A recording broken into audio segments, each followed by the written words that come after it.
Sir ఇప్పుడు చెవిరెడ్డి గారు, బాలినేని శ్రీనివాసరెడ్డి గారు వీళ్ళ విషయం వస్తాయి. మీకేమనిపించింది సార్? వాళ్ళు ఏం మాట్లాడుకున్నారో, ఏం కొట్టుకున్నారో మీరు మీరు విజువల్స్ చూసారు.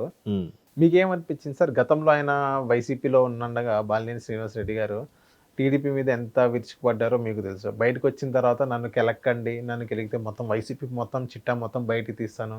చెవిరెడ్డి నువ్వు ఎక్కడికెళ్ళావో నేను మొత్తం చెప్తాను. ఇయన్నీ చెప్తారు. నన్ను అసలు కెలక్కండి. ఈ సెగ్మెంట్ మీరు చూసిన తర్వాత దొంగే దొంగ దొంగ దొంగ అన్నట్టుంది అనంటే కొంతమంది చెప్తున్నారు. అది చూసిన తర్వాత మీకేమనిపించింది సార్? బాలినేని శ్రీనివాసరెడ్డి గారు విజయమ్మ గారు వైపు రిలేషన్స్లో దూర బంధువు ఏదో. సో జగన్మోహన్ రెడ్డి గారు ముఖ్యమంత్రి అవ్వకముందు ఒక సాధారణ మనిషి, ఒక మంచి లీడర్ 2019 ముందు. 19 తర్వాత ఎందుకో ఆయనలో చాలా చేంజెస్ మార్పులు వచ్చాయనేది సగటు వైసీపీ కార్యకర్త అభిప్రాయం. సో బాలినేని గారి అభిప్రాయం కూడా అదే. ఆయన నాకు తెలిసి ఒక ఒంగోలు నుంచి ఒక 20 సార్లు కలవడానికి వెళ్ళారంట గడిచిన 5 ఏళ్లలో, అంటే అధికారికంగా జగన్మోహన్ రెడ్డి గారిని కలవడానికి.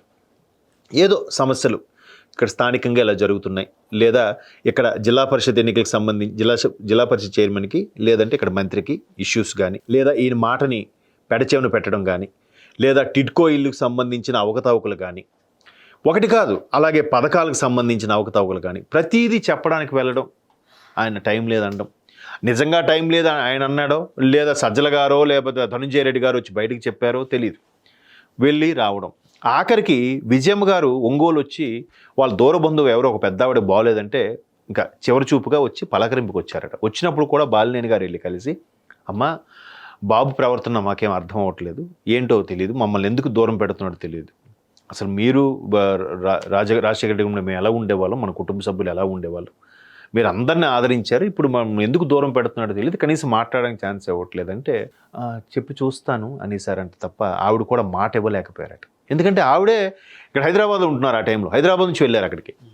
సో ఆవిడకే మాట్లాడలేని పరిస్థితి తల్లిగా. సో ఇట్లాంటివి చాలా సందర్భాల్లో ఆయన లోకల్ ప్రెస్ మీట్ పెట్టినప్పుడు కూడా ఒక ఇద్దరు మిత్రులు సార్ ఏంటి మీ అబ్బాయిని రాజకీయాలకు తీసుకొస్తున్నారా అని అంటే, రాజకీయాలుగా ఇప్పుడున్న పరిస్థితిలో వద్దని చెప్తానబ్బా, నా పరిస్థితే ఎటు అర్థం కానట్టుంది ఈ ప్రభుత్వం బట్టి చూస్తే అన్నాడు. అదొకసారి యూట్యూబ్లో వీడియోకి వచ్చింది. ఇంకో సందర్భంలో ఆ కార్యకర్తలందరూ పిలిచి మాట్లాడి 2018 ఆగస్టు ఆ టైంలో, బాబు ఇక్కడ ప్రభుత్వం రకరకాల విన్యాసాలు చేస్తుంది, మీరు కార్యకర్తలు పూనుకుంటేనే, కార్యకర్తలు గట్టిగా నిలబడితేనే నేను గెలుస్తా, మీరు నాకు హామీ ఇవ్వండి నేను నామినేషన్ చేస్తాను, లేకపోతే నామినేషన్ కూడా వేయను, నాకు ఎందుకురా బాధ అని కూర్చుంటా అన్నాడు. ఆ వీడియో కూడా వచ్చింది. అంటే ఆయన ఎప్పటి నుంచో ఫ్రస్ట్రేషన్ అదంతా వస్తుంది. సో అందులో అవకతవకలు అన్నీ ఉన్నాయి. తను కూడా కొన్ని ఫేస్ చేశాడు, తన ద్వారా కూడా కొన్ని జరిగినాయి మిస్టేక్స్. సో ఇవన్నీ అయి మొత్తానికి సైలెంట్గా గౌరవంగా మరీ చంద్రబాబు నాయుడు గారిని లోకేష్ గారిని ఎక్స్ట్రీమ్ లెవెల్కి వెళ్ళి తిట్టకుండా ఓ మోస్తరుగా తిట్టి ఆగిపోయి ఇప్పుడు జనసేన తీర్థం పుచ్చుకోగలిగారు. మిగతా వాళ్ళందరూ ఎవరు పుచ్చుకోలేని పరిస్థితి ఎందుకు వచ్చింది? సో ఇప్పుడు ఈయన్ని అటు వెళ్ళిపోయాడు కదా అని చెవిరెడ్డి గారు తగులుకుంటే ఇప్పుడు ఆ తానులో మొక్కే కదా బయటకు వచ్చింది. అమ్మ పుట్టిల్లు మేనమామకి ఎరుక అన్నట్టు ఈయనకి తెలియదు అక్కడ పరిస్థితులు ఏంటని. క్యాబినెట్ మెంబర్ అందులో మరి అలాంటి పాలిట్ బ్యూరో సభ్యుడు కూడా ఏదో ఆయన వైఎస్ఆర్సీపీకి. అంత ఇదిగా ఉన్న బాలినేని గారికి మొత్తం వివరాలు తెలియవండి.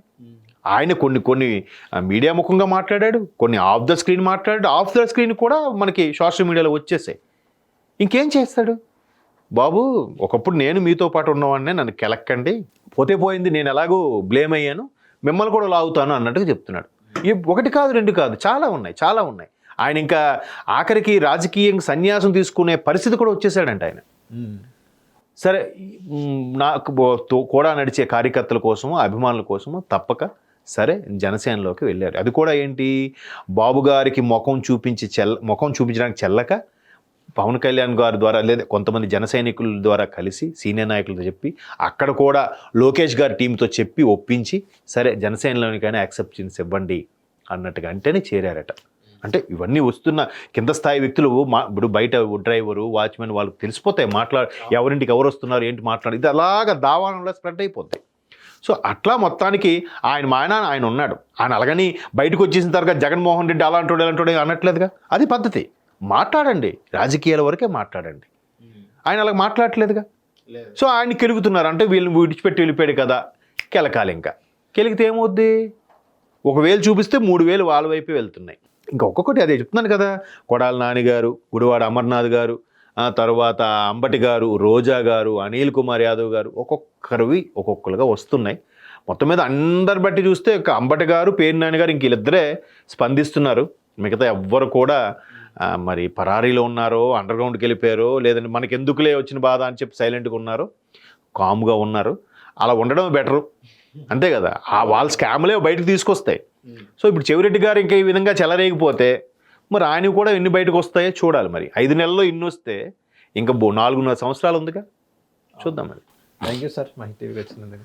థ్యాంక్స్ అమ్మా. హిట్ టీవీ యాప్ ని డౌన్లోడ్ చేసుకోండి. ఇందులో short news, live news, entertainment movies అన్ని అవైలబుల్ గా ఉన్నాయి. Please download Hit TV app. Hit TV app. Hit TV యాప్ని ఫ్రీగా డౌన్లోడ్ చేసుకోండి.